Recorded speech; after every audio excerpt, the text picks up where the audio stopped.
Yo les trashers, si vous êtes sur cette vidéo, c'est que vous avez résolu le puzzle de notre vidéo les 10 mystères d'internet. Eh bien GG. Ou alors c'est que la vidéo a été partagée. Mais bon, ça marche aussi.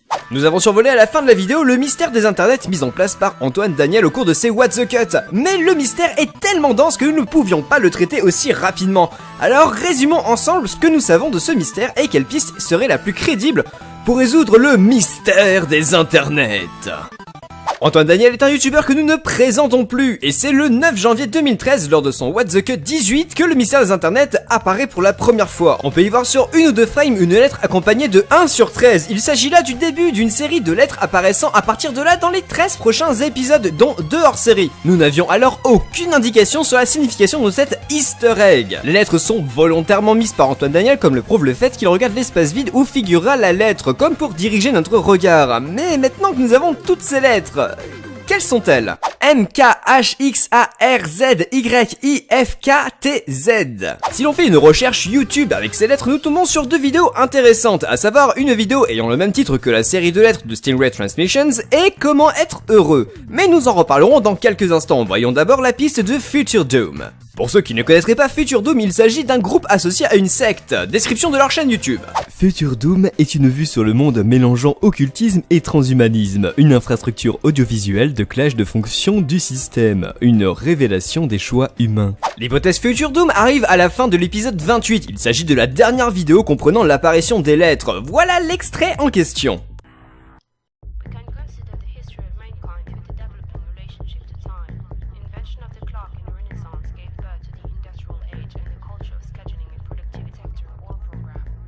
Outre le trip épileptique assez violent et la lettre Z qui apparaît, on peut y voir un symbole associé à Future Doom. Fait intéressant, les images de l'outro proviennent d'un des clips de Future Doom. Antoine Daniel a démenti toutefois le fait d'appartenir au groupe lors d'un live Twitch. Cette hypothèse est donc peu crédible. Retournons à présent sur le résultat des recherches YouTube. En cherchant la suite de lettres sur YouTube, donc on tombe sur cette vidéo. Bonjour, aujourd'hui nous allons répondre à cette question. Comment être heureux?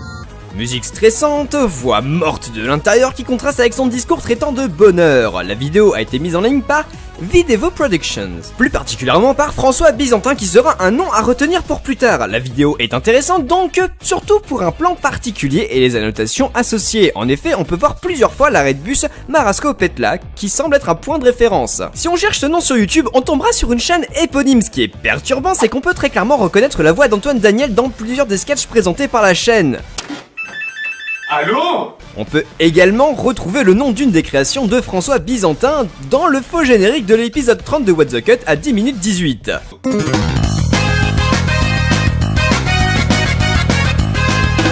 Bon, ok, c'est cool, il a fait une collab, et alors? Bah en fait, pas grand chose.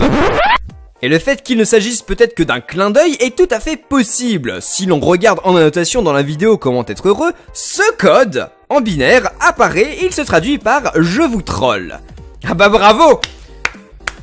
Des milliers de personnes ont tryhard des mois et des mois pour un « je vous troll ». Mais est-ce que c'est vraiment la fin de cette histoire? Tout porte à croire que non, étant donné qu'une autre chaîne a fait parler d'elle grâce à la suite de lettres, à savoir Stingray Transmissions. Toujours dans l'épisode 30 de What the Cut, une date est apparue rapidement, le 17 mai 2014. La chaîne Stingray Transmissions et le Twitter associé Stingray Echo furent créés à cette date-là. Fun fact, le premier follower sur Twitter n'était autre que Antoine Daniel lui-même. On retrouve sur cette chaîne une vidéo portant le même titre que la suite de lettres trouvées dans les vidéos de What the Cut, et l'on trouve les mots help et réel qui y apparaissent. Il s'agit du SOS numéro 1 datant du 17 mai 2014, suivi de l'annonce au 22 septembre 2014 d'une autre vidéo, un second SOS.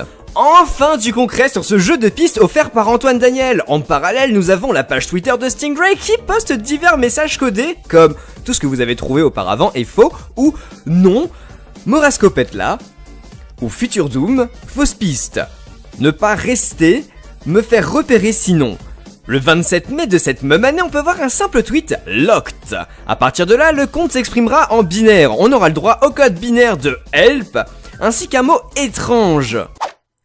Un Thédécyclème, qui en réalité est le nom Melchisédek à l'envers. Mais qui est Melchisédek? Surnommé roi de la justice, il est un personnage biblique qui apparaît brièvement dans l'histoire d'Abraham. Gardons cette information de côté, vu qu'elle va être très intéressante pour la suite.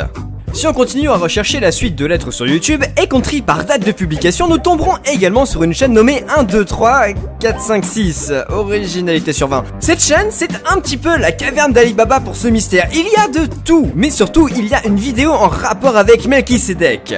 La vidéo s'appelle Jésus et est plutôt expérimentale, c'est le cas de le dire. On peut y voir une série de bruitages et des mouvements de caméra qui semblent aléatoires. Toutefois, un numéro semble important dans la vidéo. 163, qui apparaît à la toute fin de cette dite vidéo. Si on met Melchisedec et 163 en relation, nous arriverons à l'article Wikipédia qui nous explique: selon certains commentateurs de la Torah, comme Rashi, il s'agirait de Sem, le père des Sémites, fils de Noé. En effet, Sem était crédité d'une vie de 610 ans. Il a ainsi pu rencontrer Abraham. Et ceci est sur ces Targum de Pentateuch, page 163. Pour le moment, pas plus d'informations sur ce mystère, mais qui sait, peut-être que dans les mois à venir, nous aurons plus de pistes et nous en saurons plus sur ce mystère made in Antoine Daniel. D'ici là, portez-vous bien, n'hésitez pas à participer à l'enquête en commentaire, ciao!